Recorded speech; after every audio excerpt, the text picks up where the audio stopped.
دومین ڕۆژی کۆنفرانسی زانستی نێودەوڵەتی جینۆسایدی گەلی کوردانی فەیلی با سپۆنسەری میدیای کوردستان 24 لەگەڵتانین لە ستۆدیۆی کراوەی کوردستان 24 دیدارەکە دوێنێ بە ئامادەبوونی سەرۆک بارزانی لە شاری هەولێر دەستی پێکرد. جینۆسایدی گەلی کوردستان تا ئێستاش هەر بە شێوازی جیاواز بەردەوام بە تایبەتی لە ناوچە کوردستانیەکانی دەرەوەی ئیداری هەرێمی کوردستان بەو پێی کە مادەکانی دەستور بە تایبەتی مادەی 140 وەکو خۆی جێبەجێ نەکراوە تعریب ئەو پرۆسەی ڕاگواستنی عەرەبی هاوردە بۆ سەر زەوی و زار و مڵک و ماڵی کوردیش هەر بەردەوامە. ئایا مەترسیێت تا چەندە لەسەر کورد هەر دەکرێت بەردەوام بێت و چی بکرێت ئەم کەیسانە کەیسی جینۆساید گەلی کورد بە نێودەوڵەتی بکرێت وەروەها کۆمەڵێک بابەتی دیکە پەیوەندیدار بە ناوچە کوردستانەکانی دەرەوەی ئیداری هەرێمی کوردستان ئەمڕۆ قسەی لەسەر دەکەین. ئەمیوانێکی بەڕێزم لەگەڵا زۆر بەڕێز دکتۆر کەمال کەرکووکی بەرپرسی ڕێکخستنەکانی پارێزگای کەرکووک گەرمیانی پارتی دموکراتی کوردستان. زۆر بەخێر بێ دکتۆر کەمال.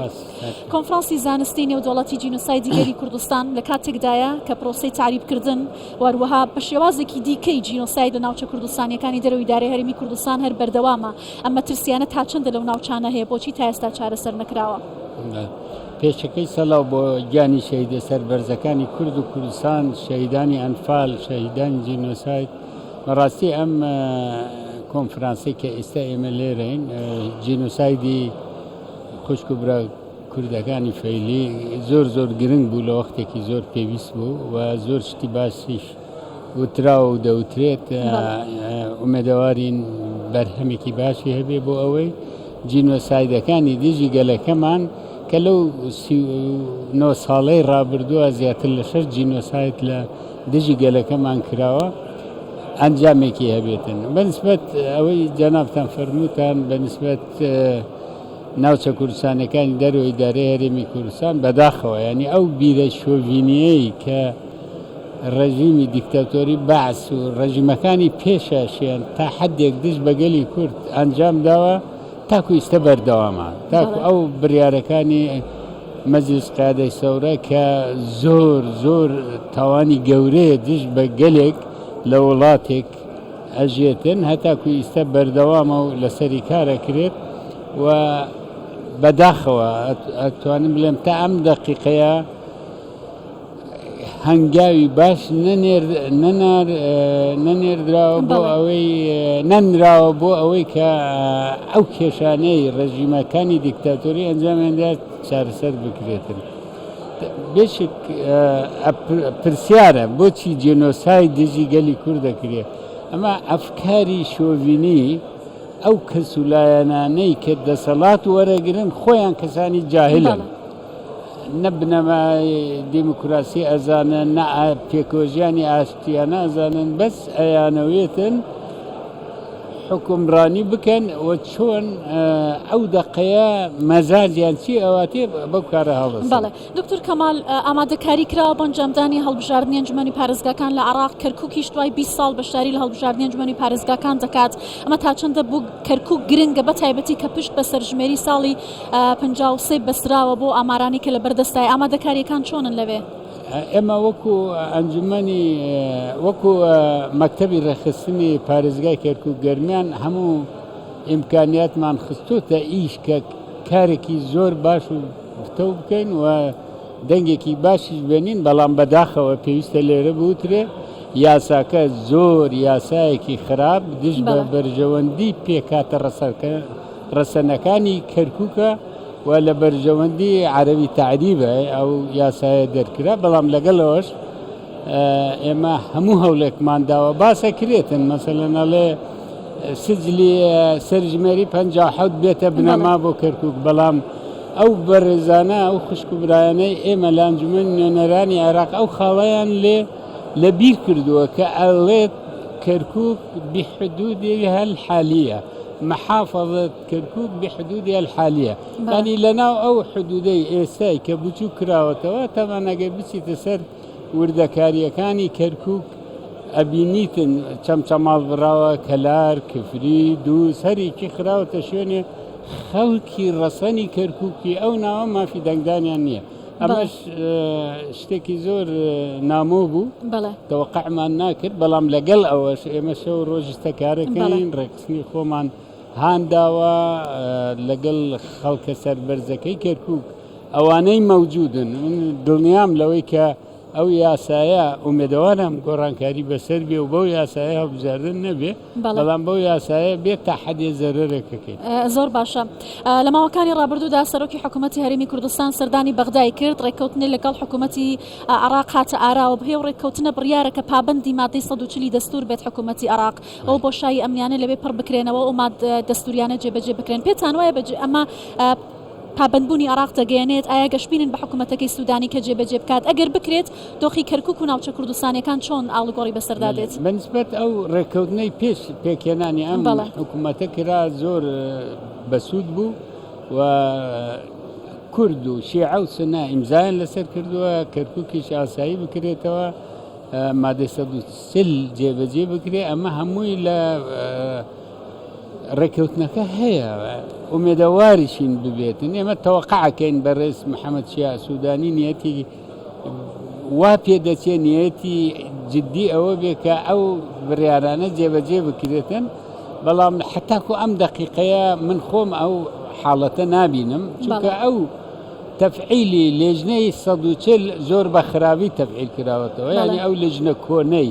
کە لە 2011ەوە هەوڵی لەباربردنی مادەی 140 داوە هەوڵی لەباربردنی ئاسایکردنەوەی کەرکووک و ناوچە کوردستانیەکانی دەرەوەی ئیدارەی هەرێمی کوردستانی کردووە هەوڵی داوە هیچ بەرهەمێکی نەبێ ئەو کەسانە کراونەتە بەرپرس و ئەندام لەو لێژنەیە ئەمەش خۆی خەتەرێکی گەورەیە بۆیە داوا لە نوێنەرانمان لە بەغدا ئەکەین کە هەموو جوهدیان سەرفکەن بۆ ئەوەی ئەو لێژنەیە چاک بگرێتن. ئەمە ئەو ئیتفاقی کە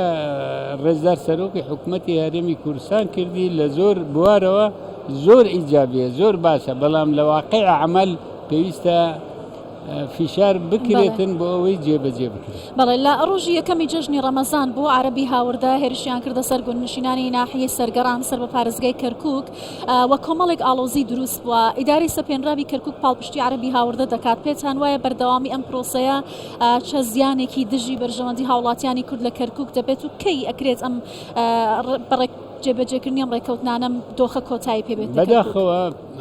پارێزگاری سەپێنراوی کەرکووک هەڵگری بیرێکی شۆڤینیە خۆی لە حتاکو لە وەختی داعش لە بنەماڵەکەی برای ئەمیری داعش بوون لە منطقەی زاب و حەقدێکی تەواوی دژی بە کورد و کوردستان و گەلی کورتەیە بەداخەوە زۆر زۆر بەداخەوە بۆ ئەوەی کە کەسێکی سەرکردایەتی یەکێتی نیشتیمانی کوردستان لەگەڵ ئەو محافزە اتفاقی کردووە ئیمزای کردووە کە هەم محافز بێ هەم جێگری محافز بێ حتاکو هەڵبژاردننی داهاتوو بۆیە ئەو پارێزگارە سەپێنراوە کە ئێمە تا ئێستا ئەترافمان پێ نەکردووە دژی خواستی کورد و دژی حتا دژی عەرەبیشە بەس دژی لەگەڵ گرووبێکی خۆی گەنداڵ زۆر مەلەفی گەندۆڵی لای ئێمە هەیە هەر بۆ معلوماتان تا ئێستا زیاتر لە 3500 وەرەقەی گەندەڵی ئەو پارێزگارەمان هەیە بەڵام کە ئەچێتە بەغدا بە پارە ئیشەکانی خۆی جێبەجێکاو دێتەوە ئەوەی پەڵکانە و لای سەرگەڕان کە ڕوویاندا ئەوە بەرنامەیەکی داڕێژراوە بۆ ئەوانە چونکە وەختی خۆی من ئەندامی ئەنجومەنی پارێزگای کەرکووک بووم تازە کەرکووک ئازاد کرابوو ئەوانە هەمووی هاتن اتفاقەیە ئیمزایان کرد کە ئەمانە ئەڕۆنەوە بۆ ئەو شوێنەی لێ هاتوونە عەردی کوردی داگیرکرا و ئەدەنەوە دەست خۆیان و ئەو مەرەشە و وەسایلی زیراعی کە ڕژیمی بەعز پێیانی دابوو لەگەڵ خۆیان ئەیبان و پارەیەکیان پێدرا ڕۆشنەوە ئێستا بە وجودی ئەو پارێزگارە سەپێنراوە کە بەداخەوە حتا ئێستا بەردەوامە و لێرەش داوا لە برایانی دڵسۆزی ناو یەکێتیەکەم کە ئیجراعات لەگەڵ ئەو بەرپرسیان بکەن کە ئەو ئیتفاقی فەرمی کردووە لەگەڵ ئەو پارێزگارە سەپێنراوە بمێنێ ئاوا کورد ئازار بدات. باشە لە کۆتاییشتا ئەکرێت بپرسم کە پارتی دەمێکاڵی ئامادەکاری دەکات بۆی کە جارێکی تر بارەگاکانی لە کەرکووک بکاتەوە دەکرێت بڵێن لایەندێکی نزیکدا بارەگاکانی دەکاتەوە ئامادەیە ئێستا زەمینە لەوێ؟ ئێمە وەکو پارتی دیموکراتی کوردستان ئیتفاقمان هەیە لە پێش ئەم حکوومەتە دەست بەکار بێ و پێشتریش کە کورد و شیعە و سنە ئیمزایان کردووە بەرنامەی بەڕێز محەممەد شیعە سوودانی لە بەرنمەکەی داینا پەرلەمانی عێراق دەنگیدا ئێستا هەر ئمڕۆ لەسەر بابەتی تەکنیکی ومێدەوارین چاک ببێ و ئەژبێ بڕۆینەوە ئێمە پێیانمان وتووە بۆ گەڕانەوەمان دوور ڕێگایە واز لە کەرکک نایەنین پارتی و کەرکک لە یەک جودانین لەگەڵ یەکن خەڵکی دڵسۆزی کەرککیش ئەم بابەتە باشەزانن و زۆریش هەڵوێستی پارتی بەرزێنن